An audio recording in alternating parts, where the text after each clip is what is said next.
Bienvenido a Saboreando la Palabra, el comentario a las lecturas de la Misa Dominical. Te habla el Padre Ángel Siapi, de la parroquia Cristo Redentor en el Paraíso, San Juan, Puerto Rico. Recuerda que en la descripción están las citas bíblicas de las lecturas, el enlace al guión de la Lección Divina, el enlace a los apuntes del comentario y la dirección de la página web de la parroquia Cristo Redentor. En nombre del Padre, del Hijo y del Espíritu Santo. Amén. Oh Dios, fuente de todo bien, escucha sin cesar nuestras súplicas y concédenos, inspirados por ti, pensar lo que es recto y cumplirlo con tu ayuda. Por nuestro Señor Jesucristo, tu Hijo, que vive y reina contigo en la unidad del Espíritu Santo y es Dios, por los siglos de los siglos. Amén. 10º domingo del tiempo ordinario, ciclo B. Comentemos las lecturas comenzando por la primera. La primera es un texto del capítulo 3 del libro del Génesis que nos narra la tentación y el primer pecado. El Catecismo de la Iglesia nos explica en el número 390, y cito: el relato de la caída utiliza un lenguaje hecho de imágenes, pero afirma un acontecimiento primordial, un hecho que tuvo lugar al comienzo de la historia del hombre. La revelación nos da la certeza de fe de que toda la historia humana está marcada por el pecado original libremente cometido por nuestros primeros padres. Cierro la cita. En el fondo del pecado original y de todo pecado está el querer el hombre situarse en lugar de Dios, querer sustituir la voluntad de Dios por su propia voluntad, atribuyéndose prerrogativas divinas. Pero como la grandeza del hombre, limitado y contingente, está en su referencia a Dios, infinito y eterno, cuando se sitúa en el lugar de Dios, su posible grandeza queda reducida a la medida de su limitación.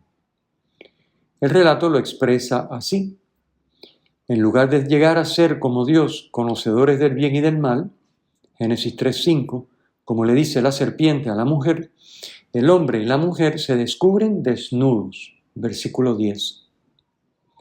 Y es que para bien del hombre, a Dios no se le puede conquistar, solo se le puede recibir como don. Cuando el hombre quiere quitarle a Dios el conocimiento del bien y del mal, es decir, atribuirse el juicio de las cosas y las personas, su juicio no hace que las cosas tengan la bondad que Dios les confiere, sino la que el hombre les otorga.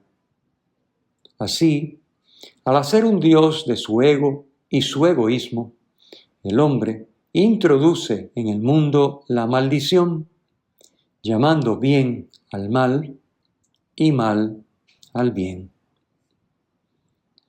El ser humano lleva en sí un deseo de infinitud, experimenta la contradicción entre sus aspiraciones y sus logros, entre su deseo de armonía y su realidad de conflicto, entre su ansia de libertad y su riesgo de equivocarse en las decisiones.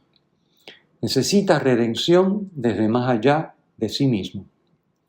Negar esta necesidad de redención o pretender redimirse a sí mismo lleva al hombre al fracaso, porque reduce al que tiene aspiraciones infinitas a su misma limitación y le cierra a quien único puede redimirlo, a Dios, que puso en él ese deseo de infinitud.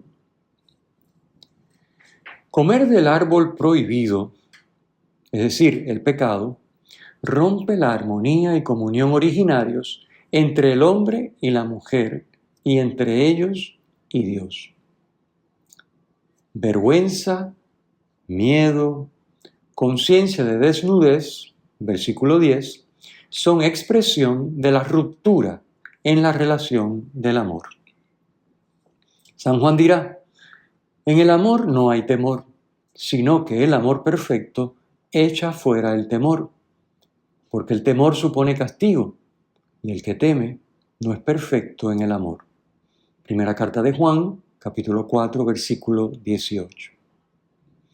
Adán, vocablo que significa hombre, pasa de considerar a Eva vocablo que significa madre de los vivientes, como algo suyo, como nos dijo en el capítulo 2, versículo 23 del Génesis, hueso de mis huesos y carne de mi carne, pasa de considerarla como algo suyo a considerarla algo externo que Dios le impuso. Como dice en el versículo 12 que hoy leemos, la mujer que me diste por compañera. La desobediencia que cometieron juntos ahora los separa. Adán echa la culpa a Eva e indirectamente a Dios. La mujer que me diste, versículo 12. Eva echa la culpa a la serpiente e indirectamente también a Dios, creador de la serpiente, versículo 13. En resumen, el pecado introduce una ruptura en las relaciones. A, con Dios. Por eso en la narración se esconden de él. Génesis 3:8. B, entre ellos. Por eso sienten vergüenza y miedo, versículo 10, y se distancian. Adán culpa a Eva, versículo 12. C, consigo mismo. Toman conciencia de su desnudez, versículos 10 y 11. Experimentan dolor físico, Génesis 3:16. Y D, con la creación. El trabajo supondrá fatiga y cansancio de ahora en adelante, como nos dice Génesis 3:19. Así que el pecado introduce siempre, esta es la ilustración que nos presenta el libro del Génesis, pero el pecado, cualquier pecado, introduce una ruptura en 4 dimensiones, siempre. A, con Dios. 2, con los demás seres humanos. 3, con nosotros mismos. Y 4, con la creación. Es interesante notar que Dios maldice a la serpiente, versículo 14, pero no al hombre ni a la mujer. Dios pone hostilidad entre la serpiente y la mujer, entre su descendencia y la de la mujer. Estarán enfrentados permanentemente, dice el versículo 15. Pero Dios promete al hombre la victoria en su lucha contra el mal representado por la serpiente. La mujer y su descendencia acabará con la serpiente, le aplastará la cabeza, cuando la serpiente ataque a la mujer y a su descendencia en su debilidad, es decir, en el talón.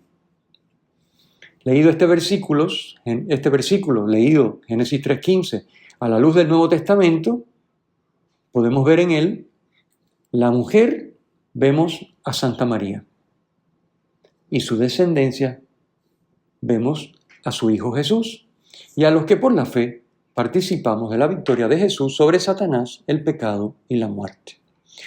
Por eso a este versículo se le conoce como el protoevangelio, es decir, el primer evangelio, el primer anuncio de la buena nueva. Habrá una enemistad, pero la serpiente no tendrá la última palabra, sino la mujer y su descendencia. Pasemos a la segunda lectura. En el pasaje inmediatamente anterior al que leemos, versículos 7 al 11 de este capítulo 4 de la segunda carta de San Pablo a los Corintios, Pablo hace apología de su persona y su ministerio ante los que se escandalizan de sus debilidades y fracasos, pues los sufrimientos y contrariedades forman parte de la vida del cristiano. Como nos dice el pseudo Macario, si ambicionas la estima de los hombres y ansías ser considerado o apreciado y no buscas más que una vida placentera, te has desviado del camino. En la ciudad de los santos solo se permite la entrada y descansar y reinar con el Rey por los siglos eternos a los que pasan por la vía áspera, angosta y estrecha de las tribulaciones. Y Jesús lo dijo también en la bienaventuranza. En Mateo 5:10, recordemos, bienaventurados los que padecen persecución por causa de la justicia, porque suyo es el reino de los cielos. Dice Pablo en el versículo 13, creí, por eso hablé. O sea que para hablar de Cristo y de lo de Cristo, es necesario primero creer en Él. Así habla Pablo cuando asegura que a pesar de sus tribulaciones y sufrimientos le aguarda la resurrección. Versículo 14. La leve tribulación presente nos proporciona una inmensa e incalculable carga de gloria. Versículo 17. Más aún, Pablo está consciente de que todo esto es para vuestro bien, a fin de que cuanto más reciban la gracia, mayor sea el agradecimiento para gloria de Dios. Versículo 15. En el 18 encontramos la frase: lo que se ve es transitorio, lo que no se ve es eterno. El hombre exterior, versículo 16, se refiere al cuerpo corruptible que se va deteriorando hasta morir. El hombre interior, también en el versículo 16, es la vida del alma, que crece y se renueva continuamente hasta alcanzar su plenitud luego de la muerte en la comunión con Dios, es decir, en el cielo.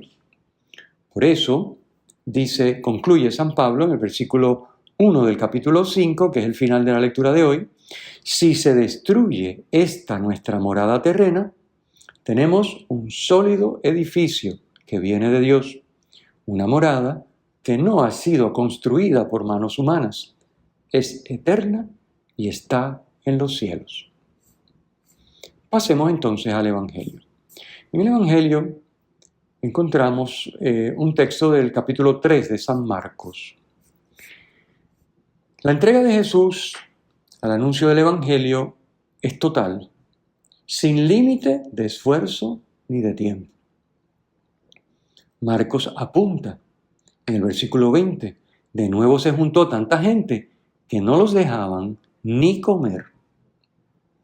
Los parientes de Jesús lo consideran exagerado y piensan que está fuera de sí. Versículo 21. Razón por la cual van a buscarlo para llevárselo, dice el versículo 21. Es que el amor es así, como apunta San Bernardo de Claraval, que dice: la medida del amor es amar sin medida. Examinemos, tú y yo, si amamos a Dios repasando nuestra vida, viendo si nuestros pensamientos, palabras y obras le están dedicados, están referidos a Él y son conformes a su voluntad.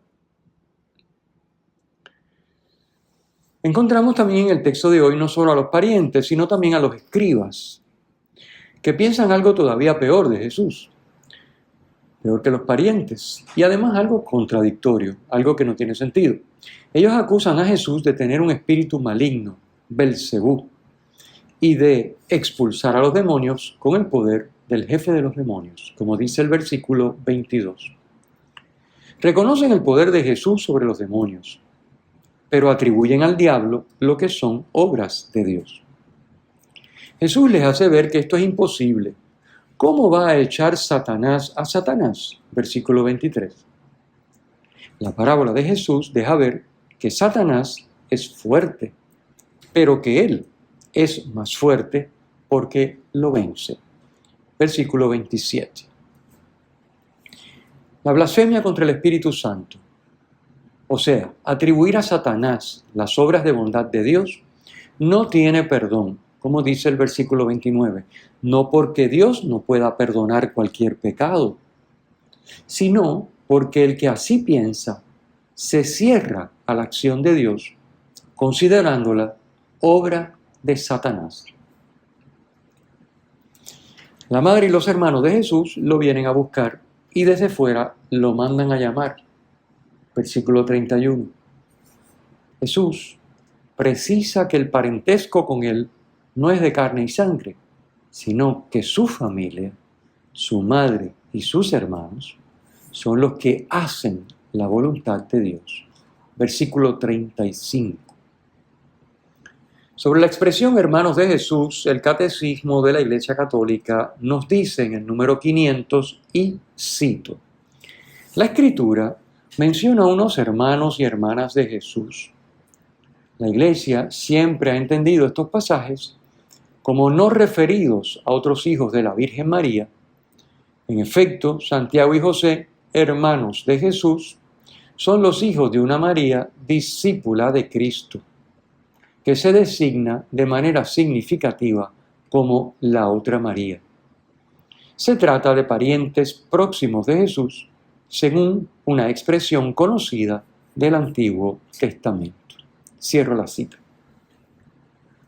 El Señor esté con ustedes y con tu espíritu. La bendición de Dios Todopoderoso, Padre, Hijo y Espíritu Santo, descienda sobre ustedes y les acompañe siempre. Amén. Si te ha gustado, usa el enlace para compartirlo con tus amigos.